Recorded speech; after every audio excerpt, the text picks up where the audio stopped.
DC Comics and Marvel Comics have been each other's distinguished competition for decades, with who is ahead in sales and popularity changing from year to year. With such a long history of competition, it is no surprise that they end up taking some heavy inspiration from each other from time to time. Welcome to Top 10 Nerd. I'm Andrew Boyd, and today we will be taking another look at the top 10 DC knockoffs of Marvel characters.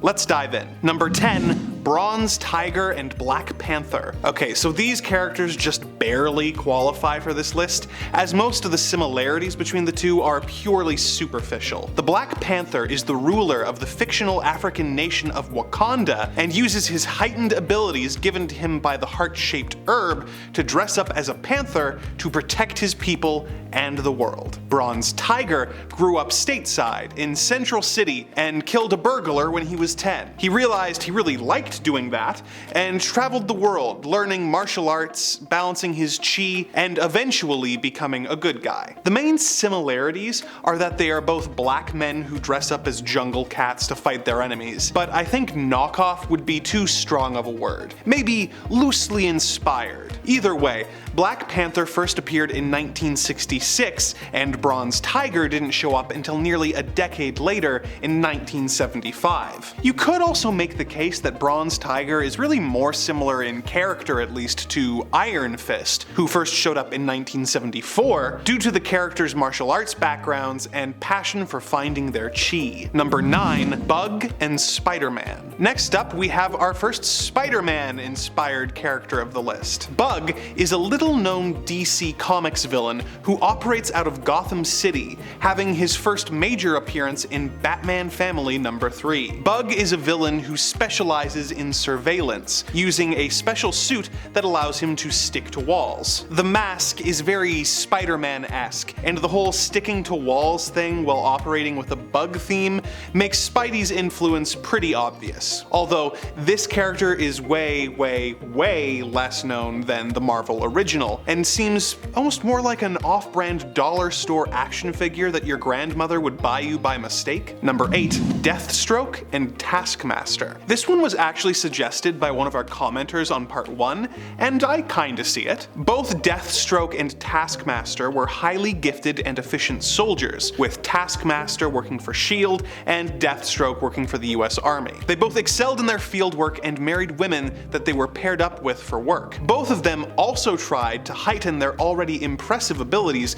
with experimental procedures, with Taskmaster using a modified version of the super soldier serum, and Deathstroke undergoing a procedure that allowed him to use more of his brain while heightening his strength, agility, and durability to near superhuman levels. Both of them then left government employment and became mercenaries and assassins. There is a lot in common about the two, and they were both actually created by George Perez. So even if the resemblance wasn't intentional, the water was certainly being drawn from the same well. Taskmaster first appeared in February 1980, with Deathstroke appearing a little under a year later in December 1980, making Taskmaster the original. But given how much money Marvel has made by ripping off Deathstroke for Deadpool, I'd say they're more than even. Number 7, Rocket Red and Iron Man. This is another that is mostly about general vibe and aesthetics. Iron Man is of course billionaire Tony Stark,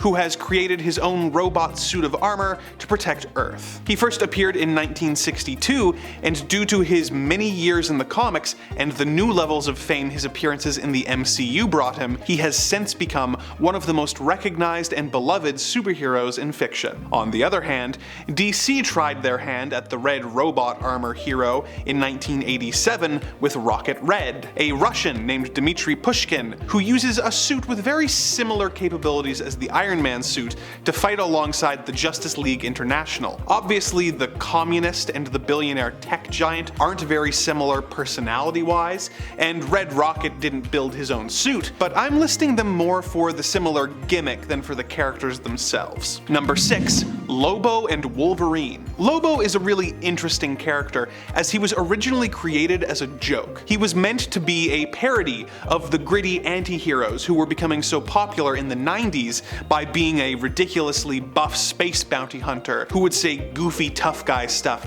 and was just meant to be a joke. One of the characters who was a main source of inspiration, according to one of his creators, Roger Slifer, was Wolverine, with his tendency to drink beer, constantly talk about how edgy and tough he was, and always saying how he was the best there is at what he does, and what he does isn't very nice. Lobo also has a powerful healing factor, but that's neither here nor there. What the creators at DC Comics didn't anticipate was that readers wouldn't take the character as a joke and would genuinely grow to love the main man. Not ones to look a gift horse in the mouth, DC quickly expanded the character to give him his own identity and gave him his own series of books. Number 5, Killer Croc and the Lizard. This is kind of a weird one because I don't think it started out as a ripoff. The Lizard is really Curt Connors, a scientist who transformed into a giant green lizard after testing a serum designed to help grow back lost limbs on himself. He first appeared in 1963, but has gotten more violent and savage in subsequent appearances. A similar DC character is Waylon Jones, aka Killer Croc. Looking at more recent versions of the character, you'd think this would be obvious, but it's a tiny bit more nuanced than that. In Croc's first appearance in 1983's Detective Comics number 523, he is much less reptilian than he would eventually become. He simply has a skin condition that gives him a vaguely gray and scaly appearance. However, over time, he gradually became almost a completely different character, changing to green and becoming more and more reptilian with each appearance until he became much more similar to the Lizard. As it is now, both characters are giant green reptiles who fight their hero in the sewers and feed on unsuspecting prey. But the Lizard came first, and Croc only became more of a knockoff as time went by. Number 4, Black Spider and Spider-Man. Eric Needham was an addict who accidentally killed his dad while robbing a liquor store. He felt remorse for this and began hunting down and murdering the various dealers in Gotham City. A wealthy benefactor gave him an advanced costume and weapons to help him in his goal, but it turned out to be a rival criminal just trying to get rid of his competition. His lethal approach brought him into conflict with Batman, and after being defeated, Black Spider began teaming up with criminals, being more interested in revenge against the Dark Knight than fighting crime anymore. The character obviously has a similar costume, and choosing to make a character in comics spider-themed is just begging for comparisons to Spider-Man. But his knockoff status was pushed to the limit when he was introduced in the Young Justice animated series, where he was full-on web-slinging and being voiced by spectacular Spider-Man voice actor Josh Keaton. Number 3, Imperiex Prime and Galactus. Galactus is a classic Marvel character who first appeared in Fantastic Four number 48 in 1965. Known as the Destroyer of Worlds, he is a colossal cosmic being who wanders the universe destroying planets, which he then eats to survive. You would think he was a pretty unique character, and he was, until a new DC villain named Imperiex Prime was introduced in Superman Volume 2, number 153 in the year 2000. Imperiex is also known as the Destroyer of Galaxies, and is a colossal cosmic being who is the embodiment of entropy. He wanders galaxies, destroying planets in order to get closer to his goal of destroying the universe so that a new one can be created. Their goals are slightly different, but for the most part, these characters are very similar, with Galactus clearly being the main source of inspiration for the relatively obscure Superman villain. Number 2, Pantha and Wolverine. In one of the more brazen acts of copying, the editor of New Titans in the 90s, Jonathan Peterson, wanted to make the Titans more like the X-Men. Rather than taking, say, the element of using a superhero story as a metaphor for prejudice, or introducing the more convoluted relationships between members of the universe to tell long overarching stories, they decided to take this note literally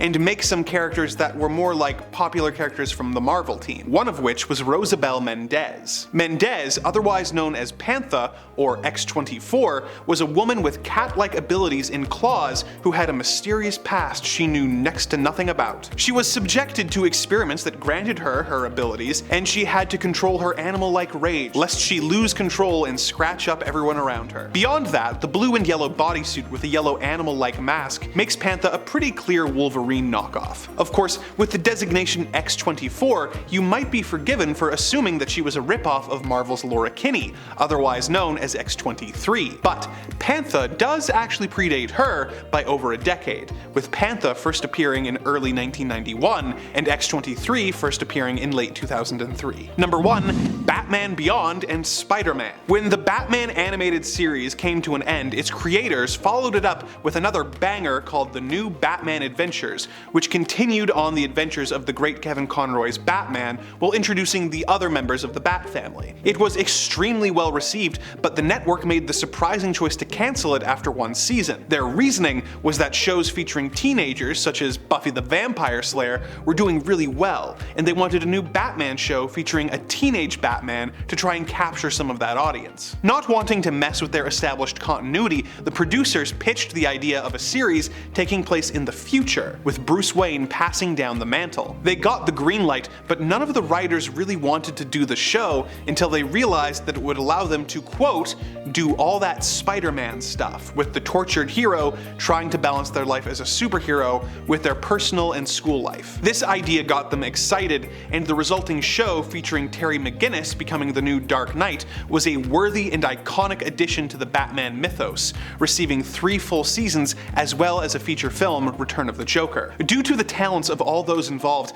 Batman Beyond is able to stand on his own 2 feet as a hero, but it's interesting that it was the influence not of the original Batman, but of Spider-Man that got the writers started. Any other DC characters that are a little too similar to the characters of the Marvel Universe? Let us know in the comments below, and remember to like and subscribe for more Top 10 Nerd.